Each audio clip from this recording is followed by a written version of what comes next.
চন্দ্রশিসের কাছ থেকে শ্যামলীকে নিয়ে পালালো অনিকেত। সম্পূর্ণ জানতে হলে চ্যানেলটি সাবস্ক্রাইব করে ভিডিওতে লাইক দিয়ে দেখতে থাকুন।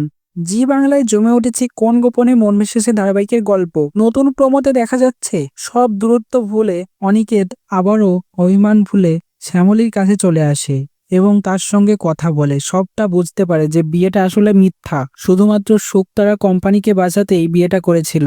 অনিকেত সবটা বুঝতে পেরে শ্যামলীর প্রতি তার ভালোবাসা জেগে ওঠে এবং বলে, শ্যামলী, আর আপনাকে এখানে থাকতে হবে না ওই চন্দ্রশিস খারাপ লোকটার সঙ্গে।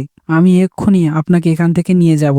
এই মুহূর্তে আপনি আমার সঙ্গে চলে যাবেন। এরকম একটা প্ল্যান করেছে তারা। সেই মুহূর্তেই আবার চন্দ্রশিস হাজির হয়েছে বন্দুক নিয়ে এবং অনিকেতকে পালিয়ে দিচ্ছে শ্যামলী। আর সেই সময়ই চন্দ্রশিস গুলি করে দেয় অনিকেতকে এবং শ্যামলী তো চেঁচিয়ে ওঠে স্যার বলে। তবে আশা করা যায় অনিকেতের গুলি লাগেনি।